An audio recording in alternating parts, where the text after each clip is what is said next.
Did you see Ancelotti's story about how he got back to Madrid? No. Okay, so he's managing Everton, right? Yeah, And the powerhouse that's Everton. Yeah. That was the team I convinced my cousin to support because they were, with Ancelotti, they could have turned it around and, They were. Yeah. They could have been in a Champions League spot. They had James. I don't remember the last time they were relegated. They haven't been relegated in forever. And literally, as soon as he starts cheering for them, Ancelotti's out, they start tanking. Although, 6-point reduction. No, how many points total? It's a lot. A lot of reductions, and they're still out of the relegation zone. They're not, I thought it was 20 points, and didn't it get reduced to 12? Wasn't that the case, or was it just like 12 straight up? Could have been. I guess we should probably know that. But yeah, seriously, exactly like you said, it's impressive that they're close because they're pulling a little Juve out there, and 10-point reduction. What was that Calciopoli scandal? My Italian's not so very good. My apologies, but you get points reducted. So Don Carlo is managing Everton, and he gives Real Madrid a call. He's just calling. He says, "I'm just calling them to see if they have any players that they don't want, any unwanted players. Maybe they could pick up." And throughout the conversation, he realizes that they're looking for a new coach as well. They need a new manager, and he goes, "Well, why not? Why not go for the best? And why not quiet leadership?" Yeah, why not quiet leadership? He goes, "Why not go for the best?" And who's the president there? Flores? Yeah, Florentino Perez. Yeah, Florentino goes, "Who's that?" And obviously, Carlo being Carlo goes, "Well, it's me." It's me. Charms himself into a job with Real Madrid. Well, let's tuck into that a little bit more. I honestly think because he won La Decima with that Real Madrid team, I think he was done a little bit dirty. When was it the season right away after that they let him go because he wasn't performing well? There's lots of stories of managers being let go after a Champions League win, and then you're just not performing up to snuff. I mean, it's a lot of football. That's a lot of football for players. Especially at the big clubs like Real Madrid. They travel throughout the summer. They travel to the United States. They play a whole bunch of games against LA Galaxy. Imagine how tough those games against the LA Galaxy is. It's a lot of football, and you perform on the highest level for so long. And I even think you could add Jurgen Klopp in the mix with Liverpool. I bet it would burn you out after a bit. And the fact though that he's able to charm his way with Florentino Perez again, I bet Perez had a little bit of the I shouldn't have dumped you syndrome, and just welcomes him back to the promised land. The teams that he's managed and coached, I mean, I know he was at Bayern for a bit. He's like a lot of the big ones, AC Milan, but that was back when you actually had to do, it wasn't all just about how much money your pockets were lined with, how many stars you could buy. Yeah, again, I mean, Madrid a little different, and Bayern, it's Bayern. Yeah. They just trounced the Bundesliga. But his time at AC Milan too, like AC Milan wasn't doling out the cash that's being doled out right now. But he also was able to, for quite some time, be able to keep the entirety of that team together without paying huge cash. Yeah, I mean, different time too, right? Like footballers were getting expensive, but they weren't as expensive as they were now. But they brought in Kaká was young. Although Maldini they just had forever. They brought in Nesta, and Dida was there. Yeah, I don't know. It was a lot more. I feel it was a lot more team building back then. Yeah. Than team buying. And loyalty too, and people wanting to play for a certain club instead of just, Man City's gonna pay me some cash. Might as well just play for Man City. No, it's like AC's got great fans. Ancelotti, great coach. Clarence Seedorf, Nesta, got a great team. There's pieces you can build around on that. Kaká coming in. Imagine having to bench Kaká. How tough would that conversation as a coach be? It was a little bit easier when he came back, although Carlo wasn't there. But when he came back from Real Madrid, it just still wasn't. Yeah. It was not Kaká of old. There was a time where Madrid was where you would go to die. Really, it was Ronaldo and Ronaldo and Benzema, because they went in the same summer. They were really the only ones that flourished there.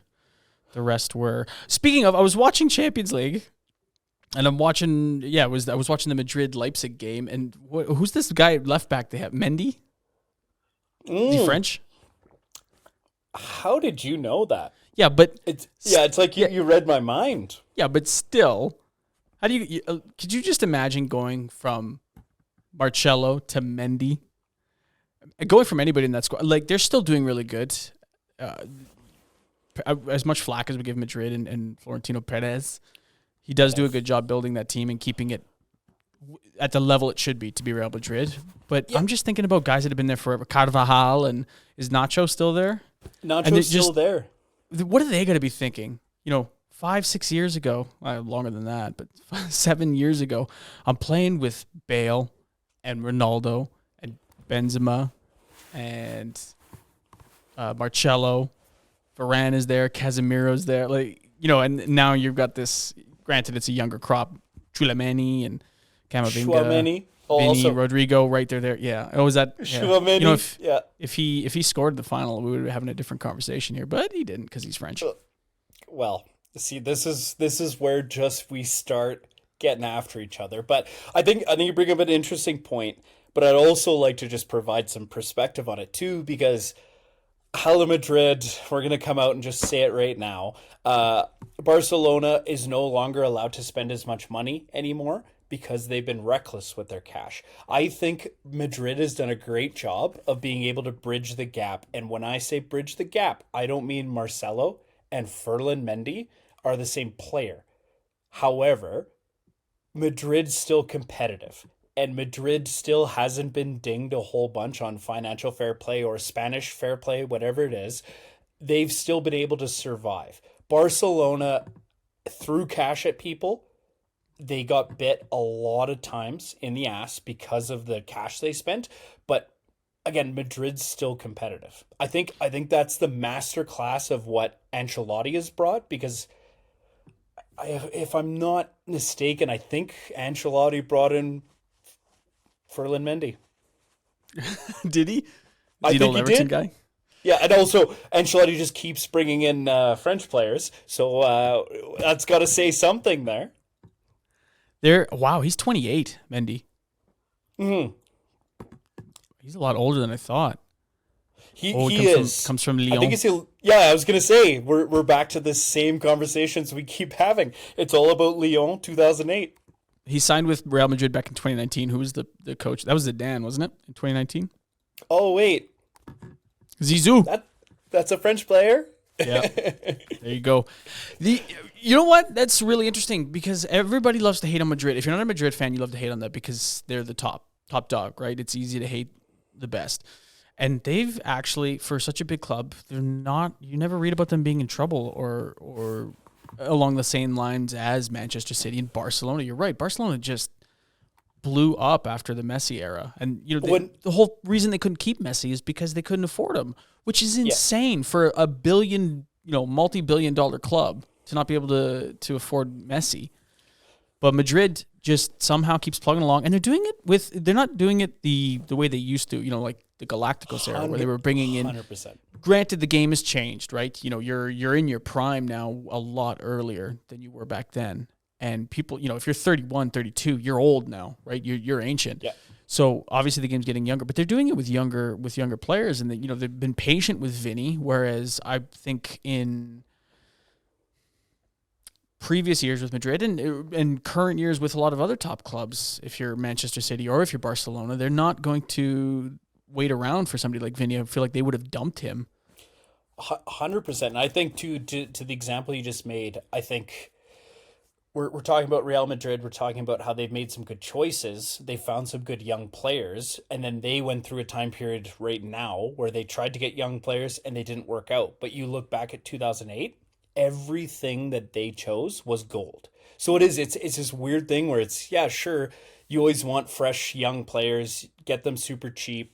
But if right now it's just working for Madrid.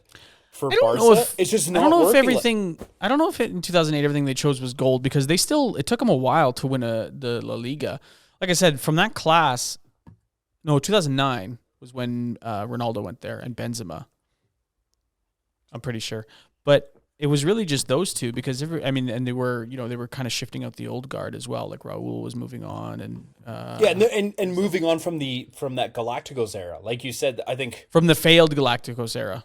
Yeah, and like you said too, everybody went to Madrid previously, and it was the place you went to die.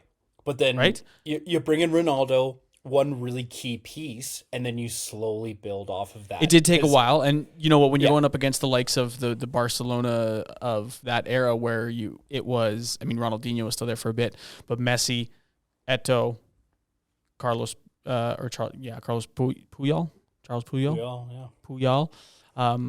Then they move on to Neymar, Suarez, and Messi, and David Villa was there for a bit before then, right? Like, that was a tough team to beat. And under Pep, and then Luis Enrique after that, who basically just carried on what Pep was doing, right?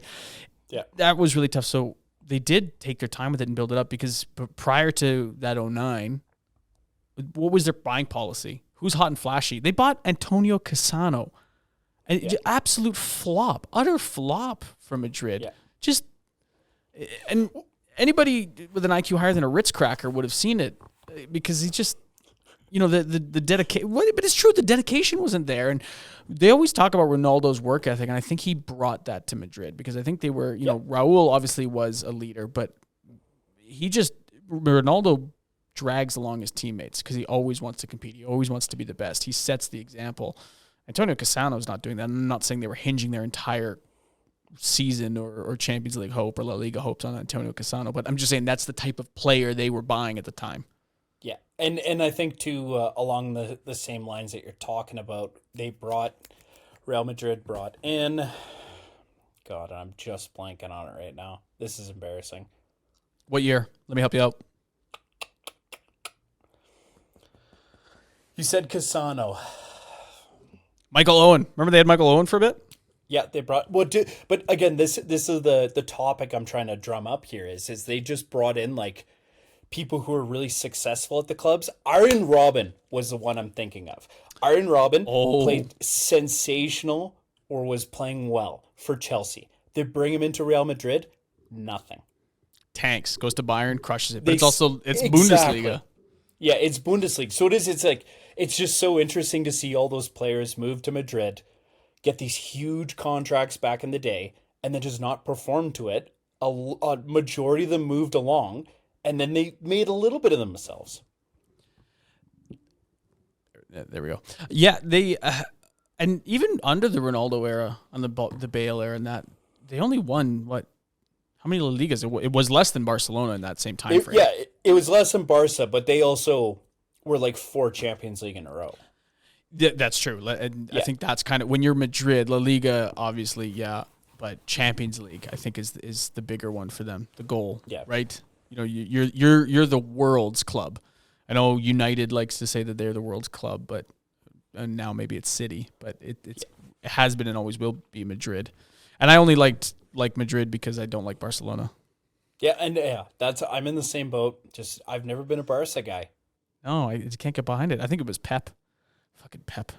Yeah. The impressive bit about Real Madrid is for the last more than a decade now, decade and a half, they've been able to be competitive because Ronaldo came in 2009. They were obviously competitive during the Galacticos era with Figo and Zidane and Beckham. And Raul was there. Then they floundered a little bit, like we said. Ronaldo Nazario. And then they floundered a bit after all that. But then from 2009 on, they were competitive, and they, regardless of who they brought in, and they've found some absolute gems in Luka Modric and Toni Kroos, just ageless wonders. I mean, Modric never really had speed, so you don't really care if the foot speed's not there. But IQ does not go away. IQ and pure ability, pure playmaking ability, just does not go away.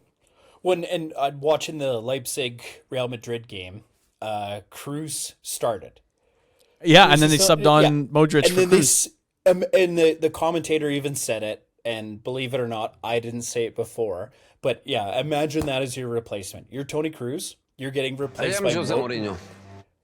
100% I'm Jose Mourinho. But the fact that you get to play Kroos for 80 minutes, and then you get the best 20 minutes out of Modric when you just need to keep the ball out of your own net. Which is all you need. Sensational. It's all you need. Yeah. Quiet leadership. Quiet leadership. Quiet leadership. You need the architect out there, the maestro, the captain to just not captain of the club. I'm just saying like captain of the ship there in the midfield and just holding it all down in the middle there and making sure the ball goes nowhere near your net and you have control and possession of it and just organizing everything. You got 20 minutes of Modric, who's used to that.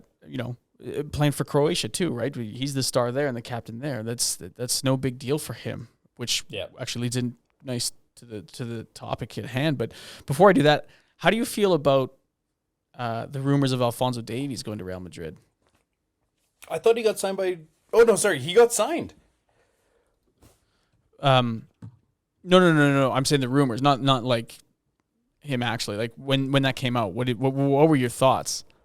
Well, honest to God, like about time. You watch Alphonso Davies, and it's way better than Mendy. Way better than Mendy, and you watch him for Bayern Munich. He's an absolute spark plug. Canada's he's also not a great phenomenal liability in defense. 100%, because he's the guy who just spends more time in the offensive zone. And that's why I think for Canada, they put him as a mid or even higher than that. They had him at a winger, I think. Yeah, Real needs that spark. You got Carvajal on the other side. Carvajal can tuck back if he needs to because he's getting there in age. He can tuck back and make it again a 4-man back. Get Davies up there. Get that guy being dynamic. You get Vinicius Jr., you get Mbappe, he's not going there. He's there. He's there. He's like buying a house in Madrid. But you get that speed with those players up in the attack. Watch where she goes. Yeah, you know what? And it was a point of pride. Like, and he'd be the first Canadian to play for Madrid, I think. And you just wow, yeah. That's when you know you've. I mean, he's made it 100%. He's made it, but that's when you know you really made it. You're like that. I thought it was a little weird because he does seem like a Madrid player, right? Yeah. He flashy. Really flashy, fits the mold, but still a good player and a hard worker. Mm-hmm. He fits the mold. If he should be more like Bale, where he makes the full-time move to wing, because he's playing in Bundesliga where your defense can be a little bit lax because let's be honest, it's Bundesliga and you're on Bayern Munich, but we've still seen him get burned, right? Yeah, just have some mental lapses back there. Yeah, Borussia Mönchengladbach is not slapping you on the counterattack, so you have a little more opportunity to fire everything forward. Well, and when you're fast, you can cover for your mistakes.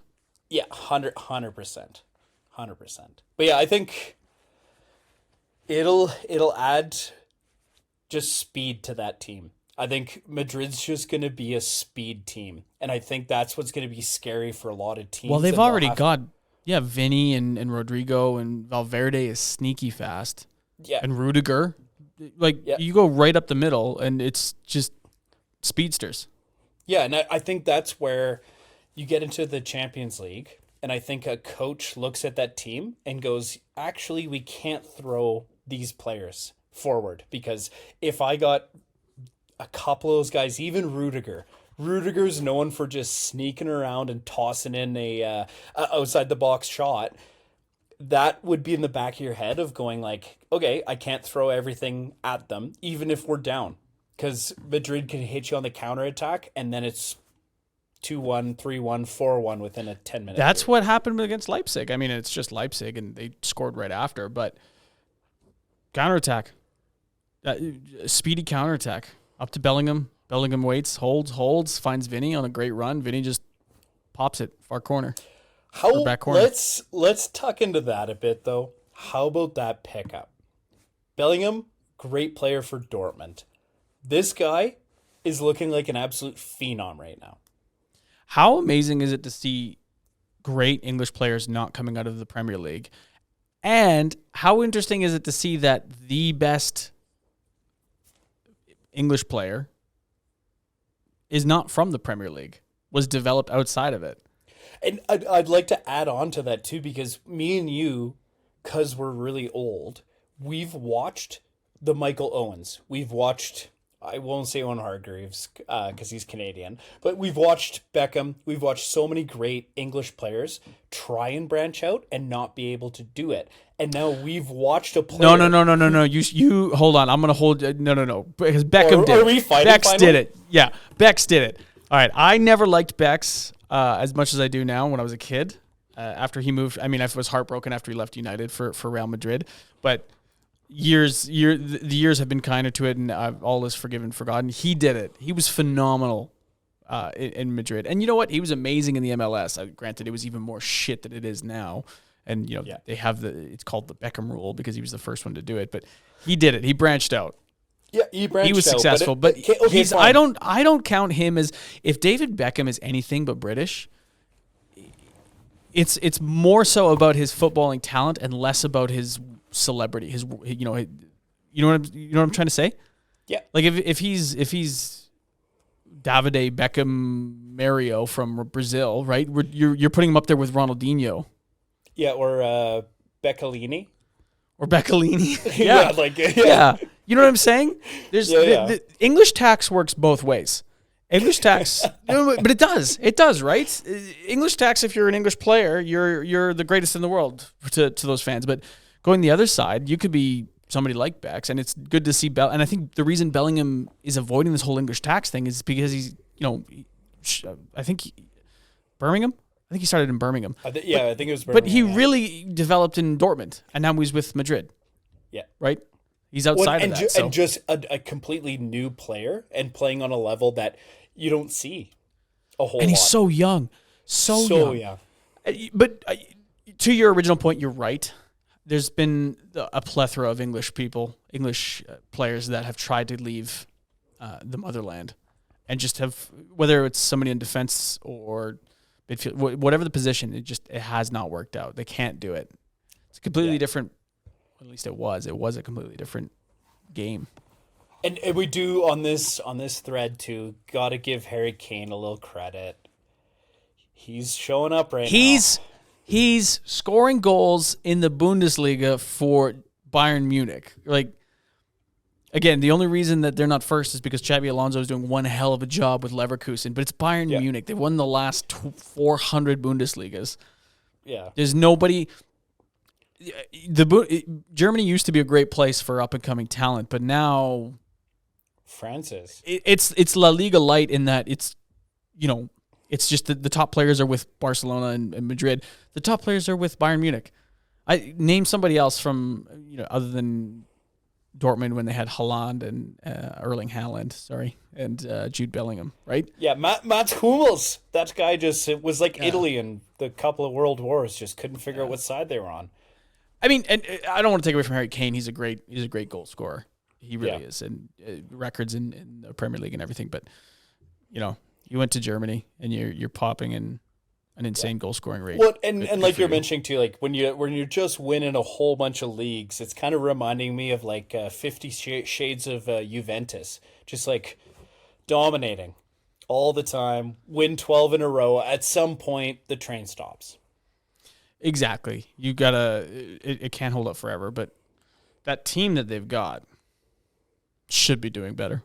And I'll like we said, appreciate Xabi Alonso, and he's putting on a master class of coaching right now. But the team Bayern's got should be. We also can't really speak too much to it because I don't know how much I don't watch a lot of Bundesliga, so I couldn't actually say what's wrong with them. I mean, maybe Tuchel isn't as good a coach as they thought he was going to be. A great point. Again, I don't watch a whole bunch of it, but I think you bring up a really good point. He came out in the media the other day calling out his players, being like something along the lines of like, no one wants to be here, no one wants to play. Yeah, That's I remember not a good look for a coach. Not a good look for a coach. Trying to light the fire. Yeah, especially on the level of Bayern Munich. There's just certain clubs where that expectation too really gets you, and that's definitely one of them. Part of it is also, does Harry Kane know how to win? It's such a abstract concept, but I don't think you can put it on Kane because he is scoring a bucket load, right? So I wouldn't know where to put it. I would like to link this into our topic that we were discussing a little bit before. I agree. So you can't give me a sec. You can't link this all to Kane. Semifinals Qatar. His final penalty. He missed it. You're 9. England, you're the best 9 that country has. Exactly. And we know that because they picked you for that position, and you botch it. Like, just absolute penalty. 100%. And you saw Mbappe even in the final. What, he toss in 2 penalties against Tato Martinez? Like, even toss one in penalty shootout? Like, this. Well, I thought that's what you meant. Yeah, it was 2 penalties. It was 1 penalty in the game, one penalty. One in the shootout. Yeah. But again, it's just like, he found the back of the net 4 times in that game, and they still lost. 100%. And I think that's just the difference. Can he win games? He literally was like just gifted it. The Hernandez penalty, yes, it was a penalty. Sure, fine, we'll give it to him. In those moments, though, you show up. Easy for me to say sitting on the couch, though. So you brought it up last week with Belgium, and it got me thinking, and it's an interesting thought that some players show up differently for their national teams than they do for their clubs, whether good or bad. Now, everybody will tell you the same thing, that it's a matter of pride to wear your national shirt, and it gives you that extra motivation. But does it? And there's some jerseys that garner a little bit more pride, that mean a little bit more when you're wearing it. So and England's a good example, but you brought up Belgium and Eden Hazard and that golden generation, which has firmly closed shut. You know, we definitely can call it on Belgium. That level of history isn't there. You know what I'm saying? Wearing the Belgian jersey is not the same as wearing the yellow of Brazil, the gold of Brazil, the azzurri blue, the Le Bleu, right? Even the 3 lines to some extent. It's not the same as wearing Germany, although 3 of those should go to West Germany. So they should have them all taken away because technically that was a different country. But we'll gloss past that. Yeah, we'll leave it. I think you brought up a really interesting point, and I cannot believe these words are coming out of my mouth right now. 2020 Euros. Personally,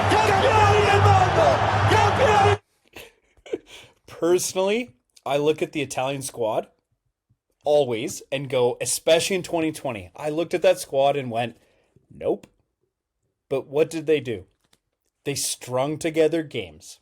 You watch every single one of those guys in the national anthem, 90% of them are crying. Belting. Absolutely belting it. So I think, again, I cannot believe these words are coming out of my mouth. But like, that's to your point exactly. There's countries and players that know how to show up. That Italian team in 2020 was not a team, if you looked at it on paper, that was going to win it. But what did they compared to what else was out there? Yeah. I mean, you and I looked at it differently. I obviously, when we did the Euro, the Euro bracket, I had them winning.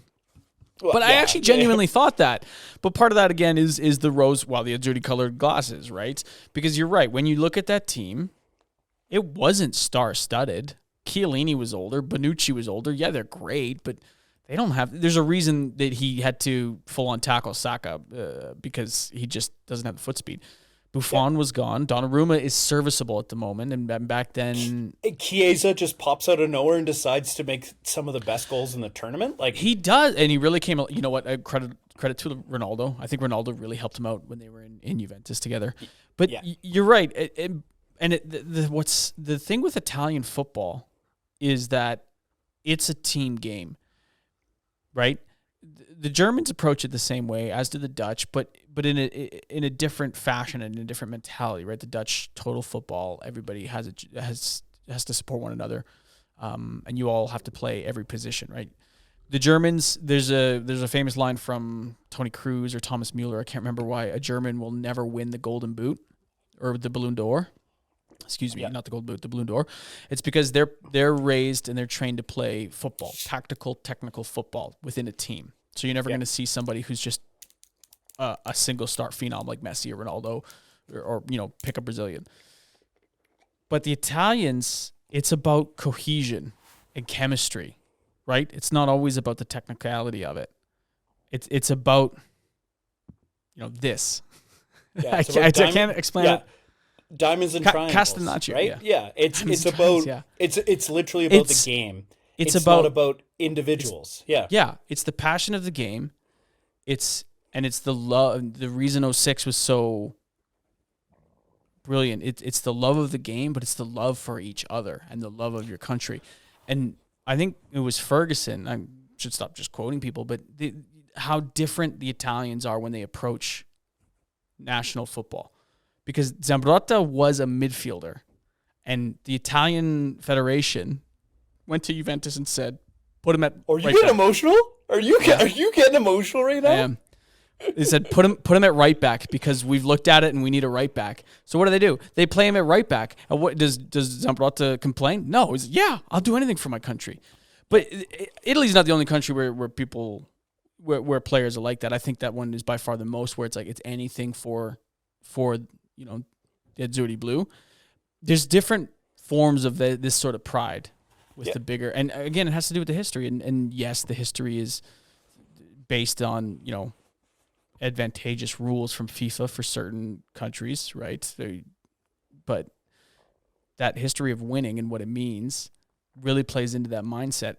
Ergo, I think playing for Belgium is just like playing.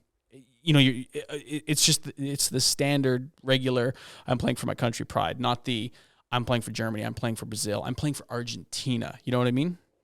When I think, too, just along the same lines that we can talk about, because we're both just a couple of Canadians here, I think it was a really good example, too. Canada hadn't made a World Cup in 36 years. And then all of a sudden, we make the World Cup as the top seed, and then all the Canadian players go, we're not getting paid enough. It's like, relax.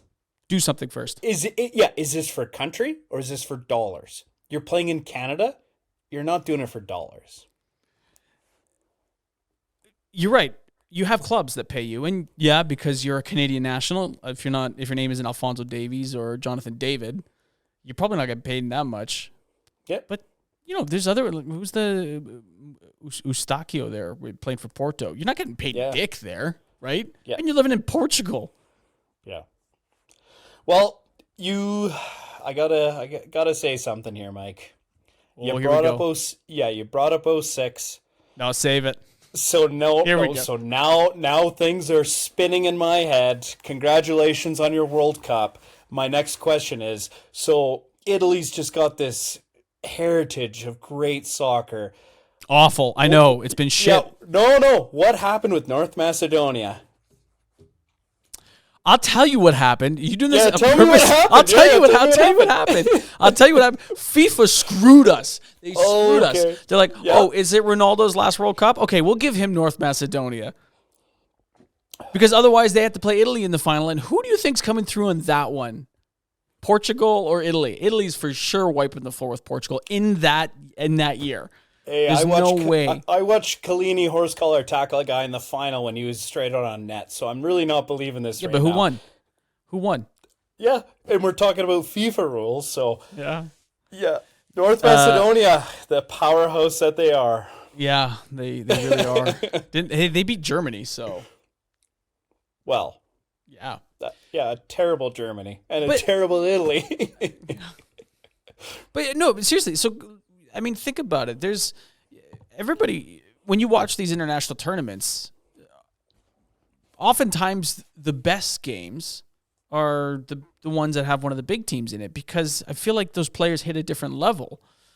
Even if they're not as highly skilled or the best players in the world at that moment, ergo Italy 2020, right?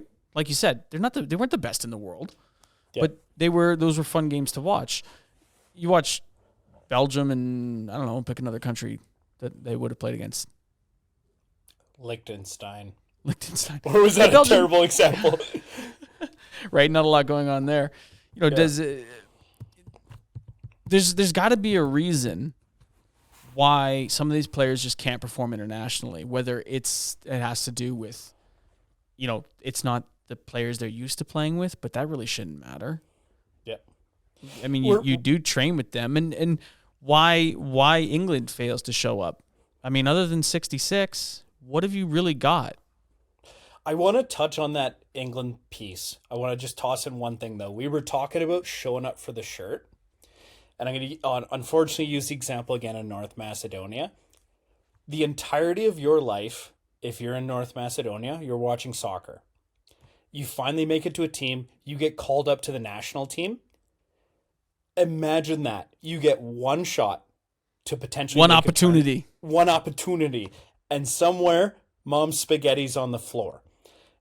Would you take that opportunity, though? You're from nowhere. You're a nobody. You're going to run your heart out. You're going to do everything. So I chirp, but at the same time, like, those guys were just going all for it. No, you're right. I think it's very cool. You're right. There's a certain there's the two sides of it, and there's a certain point where guts and determination and pride can only get you so far, because skill does come into play at the end of the day. It really does, but you're not going to win without a little bit of heart, right? And I think that's why a lot of Americans maybe don't understand. They look at, it could be that it's a qualifying game for the Euros, and we'll keep using North Macedonia. Little North Macedonia takes out powerhouse Germany or Italy or whatever, and guys are crying, and they're like, well, why are they so emotional? Because that's how much it means. You showed up for your shirt and you did something, and you did seize that opportunity. Then you come to play with the big boys, and in the actual tournament, it usually doesn't turn out well. So there's that side of it too. When you're a small country with not a lot going on, and this means everything to you, Greece 2004 is a great example. It's an amazing example of just bringing that country together and wearing the shirt with pride. That is the other aspect. So instead of doing taking it from the historical perspective of what it means, it's what it means to my country right now to do well here. And when you're England, yeah, your country's always in a pretty good spot, and you haven't won in 60 years. So what the fuck you got to play for, right? No, and I appreciate you tying it back to that England piece. I think, personally, my own opinion, going to get raked over the coals. Do it. Have an opinion. That's all we say. That's all that matters. I'm not completely sure about this. I didn't mean the double one. Whatever. Just whang, whang, whang. Yeah. But I think England has a fundamental issue where they're too hard on it. Every country's hard on their players. But I think England, for some reason, has this thing where, I'll use that Kane piece as an example. Kane can score goals. We know that. He, at Tottenham, was missing a couple of pieces to win trophies. That penalty shot in the semifinals against France, he should have buried.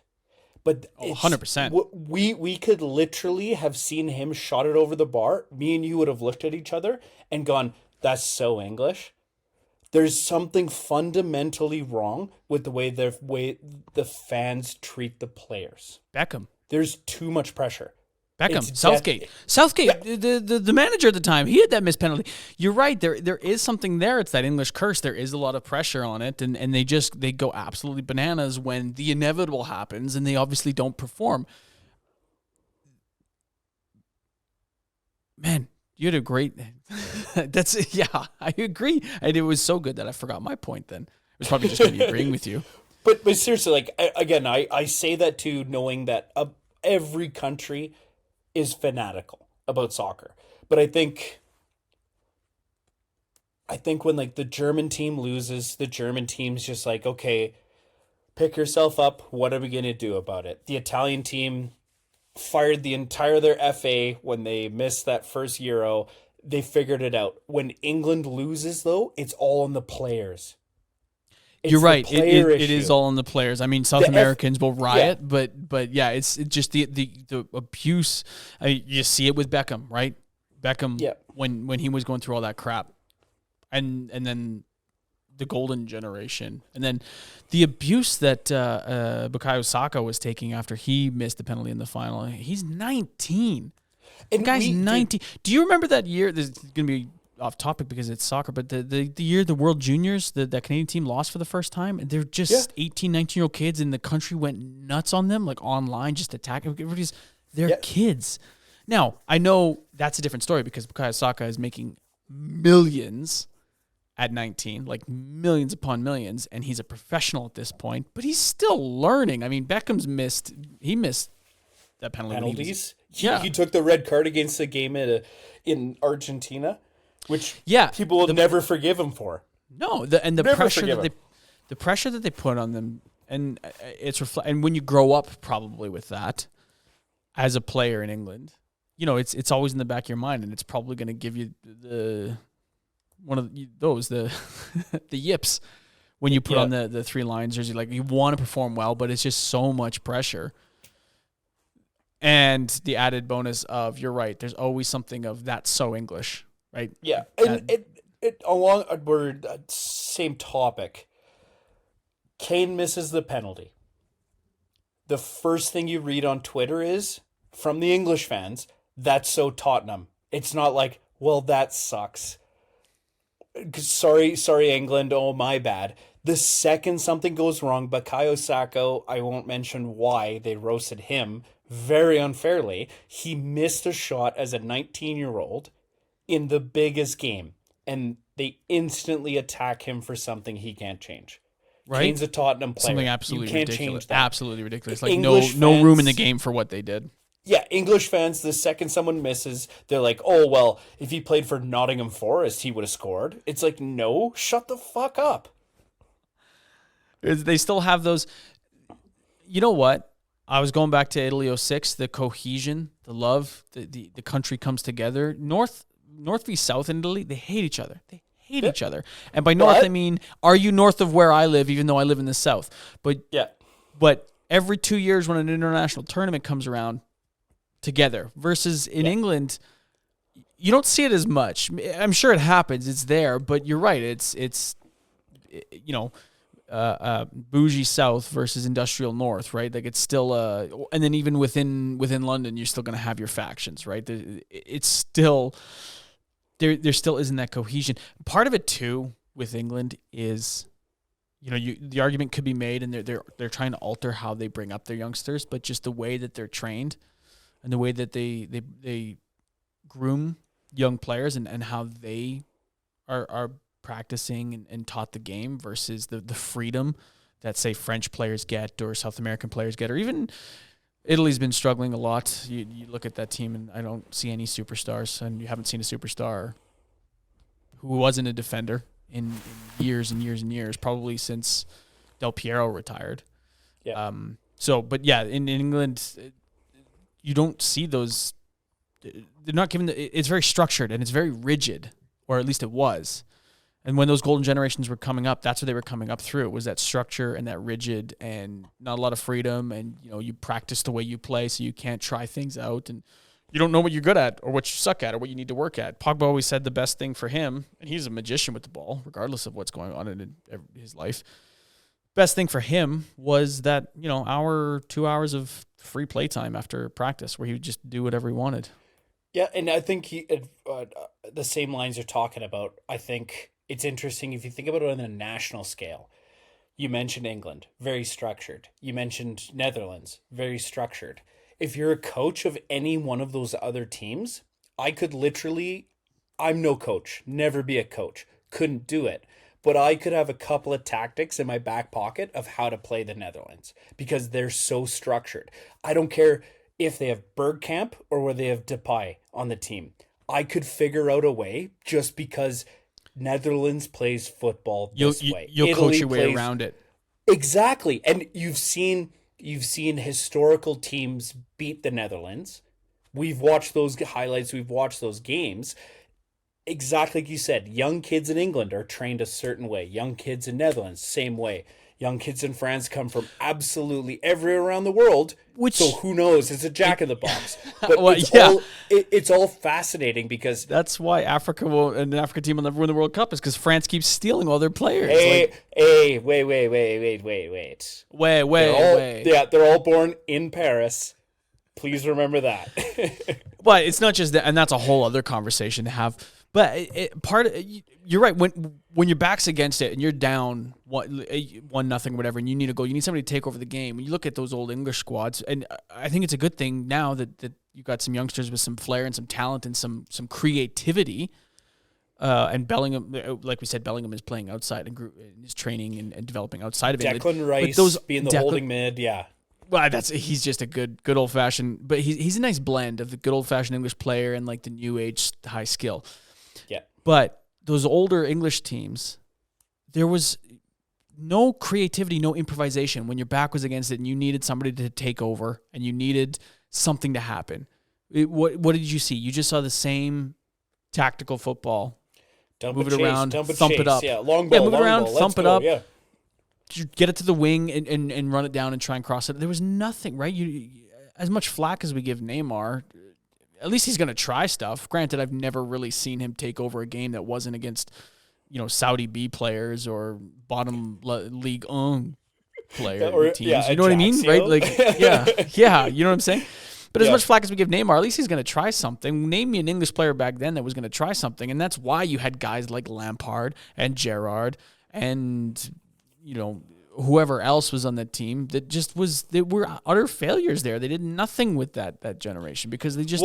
I think they almost became German in thinking, but not in the tactical sense. It was German in that they were so rigid of like, well, I have to do this because this and this. You know what I'm saying? There was no passion or beauty behind the game. And I would never want to take away from the courage or the passion of an actual professional player, but you just saw it in their play. Yeah, and can we maybe tie this into just another little bit of a topic? What? You think about anybody playing for an English Premier League team, and for some strange reason, I'll use Man United as an example. You try something cheeky or fancy in a Man U game, who's giving you the hairdryer treatment? You talking back when Fergie was there? Yeah, so that's what I'm saying. Even if you're an outside player going into an English coaches, you could probably even put Brian Clough, you could put a bunch of other ones in that mix. They wanted English football. They would not accept anything else. You're wrong on Brian Clough. I read about Brian Clough because I love him. He always said he wasn't about tactics, but he kind of was, and his only tactic was thump and chase. No, it was put the ball in the other end. It was get it. So maybe it was a little bit of English football, but there was still he was a big believer in playing soccer beautifully with a smile on your face. But really, when it came down to it at the end of the, no, honestly, legit, he's quoted as saying that at the end of the day, his philosophy, even though he says he didn't have one, was out wide, down the wing, cut it and cross. Which is a little different than English football, but anyway, sorry, I won't have you knocking Brian Clough. Okay. Anyway, sorry, I cut you off. I cut you off. What were you saying? No, but all I'm saying is like we're talking about cultural football. We're talking about coaches. English players only stay in England and they only listen to English coaches. They then go to the national team for 1 month, 2 months. Then they get yelled at by their English coach and they get yelled at by their English national coach. There's no creativity, like you said. There's no ability. There was no ability. In the old days. 100%. They're getting better at it. But you look at, we're going to mention the absolute main man again, Carlo Ancelotti. That guy goes into a team and just says, what makes you happy today? Playing football? Okay, just go and play football. It's a brilliant way of coaching, and he's the only one that could do it. He's the only one that could do it. There's nobody else that'd be able to go in there and get the same results that he does doing it that way. They'd be fired on the spot because the guy commands so much respect, and obviously he's like, yeah, I was an okay player. I played for the national team, sure, but you know better more than I do. I don't have to teach Nesta and Maldini how to play defense. I don't have to teach Ronaldo and Bale how to score goals, right? Or how to beat a guy one-on-one, or how to tell Modric and Kroos to develop the play in the midfield and build out, right? Yep. Like, you're right. It's just, what do you need me to do to help you? When again, like we were talking about, I think that's just the difference between all the national programs. All the other national programs, like the Dutch national program, give them credit. The coaches set up the strategy. The strategy works. It's a great strategy. But never won a World Cup? They never won a World Cup. England won a World Cup between World War II, when Italy just was, dusting people. 1966 was a while after World War II. I know. And I'm just being an ass. But then there was a long time period where the Brazilians and the South Americans weren't as good. England ended up in that perfect spot where they could win a tournament. They haven't won since because their coaches are so strict. You play this, you play this, you play this. Again, that's old school. It goes up to the top. Sorry to cut you off, but I was just going to say, because that's a good point. It goes up to the top with the FA because they find like these Fabio Capello. No, Fabio Capella. Sorry, excuse me. There's a blunder. Penalty! When he was the coach when he was the coach of the England national squad, there's all the stories about him being just as strict as the English coaches, and he took away ketchup or something, right? Like, when it's down to the micromanaging and the point where the guys were saying, well, I can eat this at the club that I play for. Why are you, right? We're back to a great point. English football has been built around alcoholism and partying. Cigarettes and tea at halftime. You talk about Wayne Rooney. That guy, is younger than Ronaldo, and look at him. Look at him. I think all of this links in perfectly. Fabio Capello came from a different country. That one that's shaped as a boot. Remind me the name. North Macedonia. But got beat by North Macedonia. Oh, Albania. Italy. Got it. Thank you. But he came in and tried to set up a different perspective. Sven-Erik Gorkson, you cannot make a Scandinavian change your entire FA. Capella, Capella, my apologies too. Capello. Capello, did I do it? Cut this. Yeah.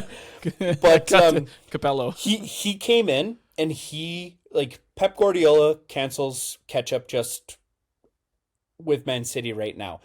He did it too soon because English football was still in party culture. Yeah, that's true. He would look at the guys, and they were all twats. That whole golden generation was a bunch of twats. 100%. I translated for the English fans. Yeah, I chirp the English team for that, but also the French team has a really weird culture, and it's a huffing helium culture. Who was the coach that used to pick his team by the stars? Raymond Dominic. Yeah, like astrology, right? Yep. Unbelievable. And they never won with that guy. Monsieur is incroyable. Who was the coach in 2018?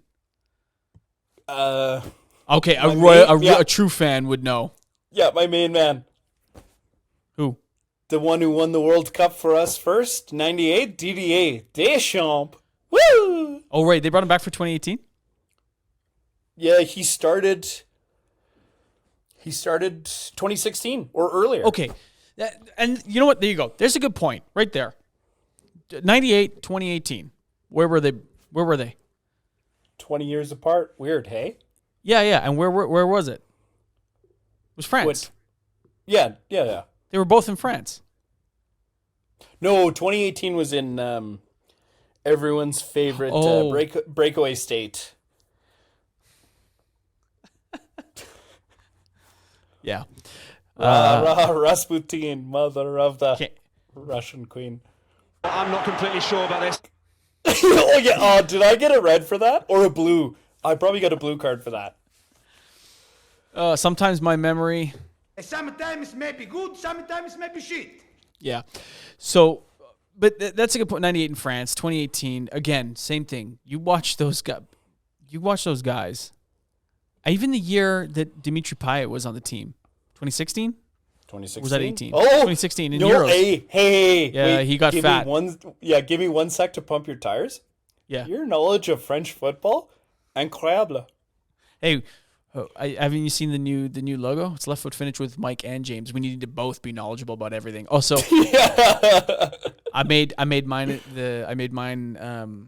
the blue from the crest, and I made yours the red. Oh, I noticed. Yeah. I know. I saw.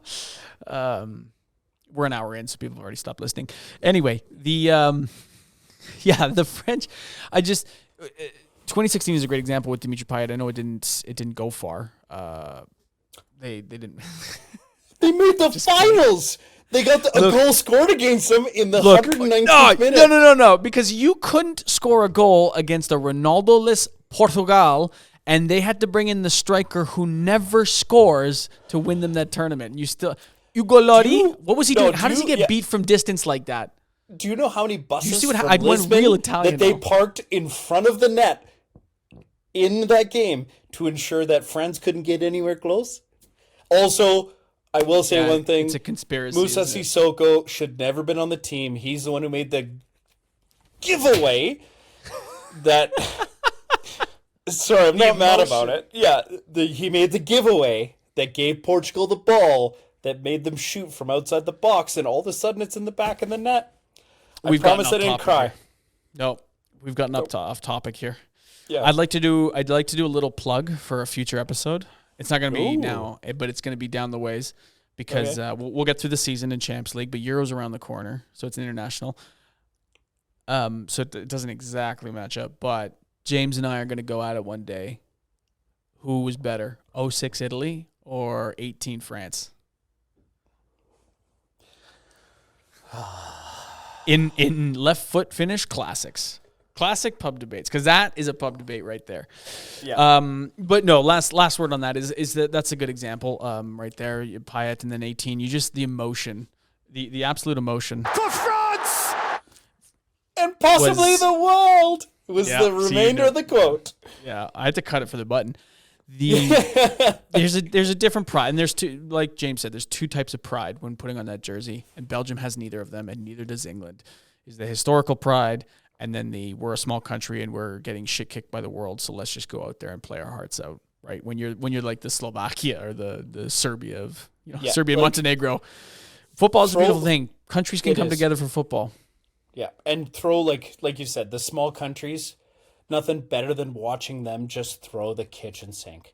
Just nothing left. Just go. Right? 90th minute, they're down 3-0. What do you got to lose? Just go for it. Yeah. What do you got to lose? Yeah. All right. So, Premier League, did you watch any of it? Not closely. Pretty straightforward. Yeah, pretty straightforward. Everything we said was going to happen happened. Arsenal wins, obviously. Oh, it got ugly. Got real ugly. Fans were leaving after the third goal, and that was only 14 minutes in. Back to what we said. English fans, man. Yeah, support your team. I think it was also starting to rain in Sheffield. Okay. Oh yeah. I'll retract that. England sucks for weather. So yeah. So City wins. That. Liverpool squeaks one out, and I always forget how decimated they are. So it isn't even more impressive for Klopp this year because they don't have Alisson. Salah got hurt. Darwin Núñez was coming off the bench. They got all the youngsters in. Van Dijk was really the only regular playing. Which, that's... But they have to bring in Núñez to score in the 9th minute against Nottingham. But, whatever, keeps it interesting. And then the Manchester derby, which I watched. And dude, that goal off the 7th minute, though, that's what you want from Premier League soccer. Start the game off like that. Rattle City like that. Incroyable. He wasn't exactly Trashford that day, but no. It's... You getting emotional over there? Because Man U lost, you're getting emotional? Think about this. Yeah, what United used to be, and then they're still in the dark eras, but I think they might be turning it around with Ratcliffe. I've only done like 10 episodes on that. No, what United used to be and the players they had, and just think about it. Like you look at the team sheet, and just it's Amrabat coming off the bench. Ooh, I'm scared, especially if you're City. They're probably licking their lips at that. Friggin' Harry Maguire, Johnny Evans, who was just there to stay in shape during preseason. Now he's played. He's gone up against arguably the best, or not the best, but to the most aggressive and athletically strong striker in the world. In the Viking there, it's just what a joke. And that's the options for Ten Hag. Amrabat to come off the bench, and Anthony. He doesn't even deserve the Anthony. And who else? Just garbage. Absolute garbage. It's Man U's so interesting though, because we we always hype up Ancelotti. I think me and you, even with the screen divide, would be a great example of how we're polarized on Jose Mourinho. Jose Mourinho went into Man U and made magic happen with an even worse team than what they have now. Yeah, they won. At least they won an FA Cup with him. And the Europa League. Did they win that wait, one? They won that one on pens. I'll do this. Yeah. I am the special one. It's on a different bank. I am Jose Mourinho.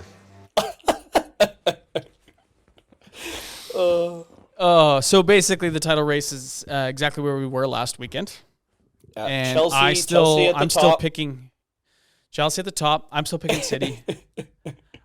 Because again, Arsenal won and they scored 6 goals, but it was against the worst team the Premier League has seen in probably not quite as bad as that Derby County team in 03 or 05 or whatever the year that was when they scored like 9 points and had 3 wins for the whole year. But it's a pretty brutal team at Sheffield right now. You got to feel for them.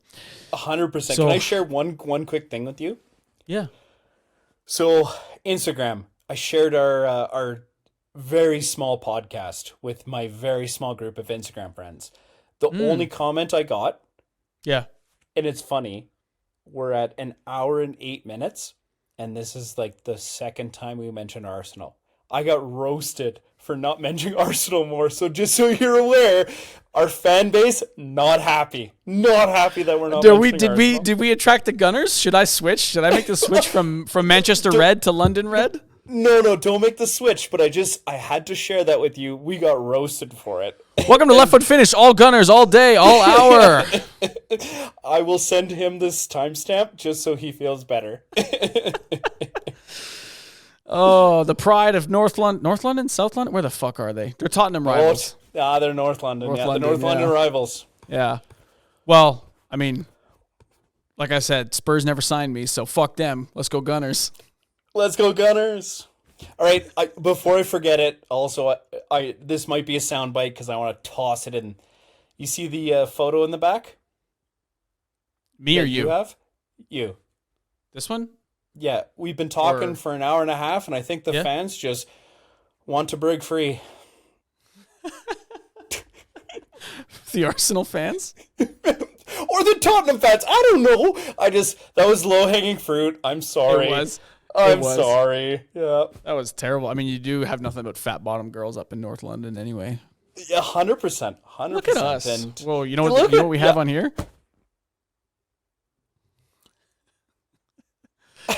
That's a Riverside effect. This episode brought to you by Riverside, but not actually. We're just using it. We've gone off the rails in hour 10. Premier League. What's next for Champions League. Everybody cares. We got Champions League. Everything was predictable with the exception of Madrid, Leipzig. But Madrid still went through. I know we picked give them Leipzig to win, credit. Through. Madrid scored 3 minutes later. Leipzig back in the mix. Good for them. Yeah, Real Sociedad. Who are they? I can't hear you. And Lazio. Munich was going to do that to you regardless. Fair to say they finally got a shot off. They got more than a shot. Yeah, and Harry Kane scored. We were chirping him a little bit, and he scored. He did. So. You know what? Maybe they'll win a Champions League, and that'll be enough for Harry. Yeah. Honestly, I think too, somebody in this Champions League piece is going to have to sing "We Are the Champions." That was so bad. Sorry. Oh, man. Okay, what do we got this weekend? You know what? Everything else looks fine. Arsenal, Brentford. And, no. I forgot. It's the 10th. This is one we were talking about. Liverpool, Man City. This is the title game here, right now, on Sunday, 9:45 a.m. Mountain Time. Yeah, Mountain Standard Time for all of you Germans that are listening. Yeah. I think we have actually, I'd be curious. Yeah, actually, there is some people in Germany. Chelsea, yeah, there is. Chelsea, Newcastle. I'd be interested to hear your thoughts on that. I mean, Newcastle lost last weekend, didn't they? Oh, if you were looking for a hot they beat Wolves. Moment, yeah. Newcastle's going to beat Chelsea 1-0. We should get a Betway going. Okay. Oh, no, I don't think it'll be 1-0. I think Chelsea Yeah. scores a goal. It'll be 3-1. 3-1 Newcastle. No, Chelsea's got to learn how to use the feet. It's pretty important in soccer, but here Pretty we are. important in football, you mean? Oh my God! I just Americanized myself. You're gonna get As a absolutely Canadian. gunned. You're gonna get gunned by those gunners. Yeah, those gunners are gunning for me. They're gonna Bohemian Rhapsody your ass. So There we go. The whole podcast is just us making Queen jokes. okay, before we jump into the big one, it's gonna be Liverpool, Man City, Man United, Everton is the one because like Everton's winning this one. They just are. It's just that's what's gonna happen. It's No way. It's No way. yes, they are. It's in Old Trafford. It's Old Trafford. Old Trafford. It's in Old Trafford. It's coming off a shit derby. They still don't have Rasmus Højlund, I think. Like, Everton's got this. That 4-4-2 of Sean Dyche is going to confuse the shit out of Amrabat. Is that who's coaching them? Yeah, he's still there. Yeah, classic Sean Dyche, though. Just throwing in a wrench wherever he can. Have you seen that thing? Oh man, we've got this video now. We should actually utilize it. I should pull it up. But where it's Pep Guardiola. So the center midfielders will push up with allowing the fullbacks room to press into the middle to invert. Wingers will drop back and support. Blah blah blah blah blah. And then Sean Dyche. It's a 4-4-2 flat. Sean Dyche in his interviews, yeah, a classic too. He gets results, yeah, but results with Burnley, dude. I could bring the best AC Milan team to a snowy day, a snowy Tuesday in Stoke or Burnley, and Burnley would still win because it would be 2v tackles. The ref would be doing this. They're called Brexit tackles now. They are. There's no way. They are. They're called Brexit tackles. But yeah, that's studs incredible. Up. Maybe that's what we should rename the podcast. Studs up. Yeah, studs up. Yeah, again, it's in Old Trafford. Højlund's not playing. Amrabat's coming off the bench. You got a guy who had previously died 2 years ago coming off the bench. So Everton's got it. Sean Dyche is going to confuse him with that 4-4-2. Liverpool City, that's the one everybody wants to watch and discuss. Again, that's the title bout. Whoever wins this one. And I don't think Liverpool's at full strength. And City just beat up Man United. They've gone in with confidence. But we're just going to keep going back to the same crappy joke we've been making. Don't stop me now. Liverpool's going to win. You know what? It's in Anfield. That's what I'm saying. And Liverpool's the underdog. I don't know. It's City, man. It's Pep. He loves spoiling everybody's good time. And Klopp's final season, I don't think is going to be a happy one. Yeah, well, Klopp. And you want to talk? Going to say, "I want it all." Yeah, I know, but you want to talk, like I know Klopp has changed the environment and the culture at Liverpool, but you want to talk, that's so English, that's so Liverpool. They've just been the bad luck bug, Gerrard falling and never having won a Premier League until, what was it, the COVID year, the COVID shortened season? Yeah, you let Demba Ba pass you while you get turfed on the field. Like, come on. Streets won't forget Demba Ba. We have to do we got to do a starting 11. Streets won't forget. Yeah, and it'll just be Demba Ba at every position. Swansea Michu. Remember Swansea Michu? Yeah. Who's the guy from Wimbledon FC? The guy who just constantly was scissor kicking people. He was in Guy Ritchie films. What's his name? Vinnie Jones. Yeah, Vinny. Streets won't forget Vinnie Jones. They will Pepe? not. No. Neither will. Pepe? Yeah, no one forgets Pepe. Oh, yeah, that's true. That's true. So you're picking Liverpool? Okay, all right. That'll be. So we've got differing opinions there. I love it. I should put something down on that. Yeah, you'll never walk alone. I got $18 in my Betway account.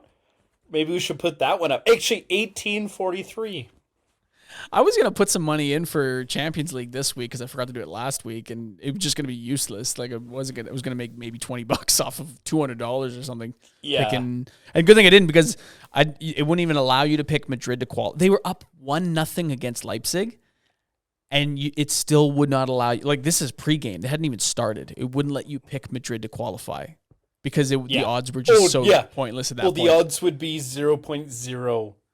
That's it. Yeah. Speaking of quick prop bets, so before we go, Super Bowl prop bet that was my favorite.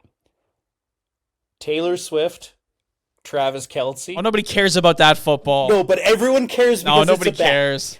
For the fact that Travis was going to ask her to marry. Oh.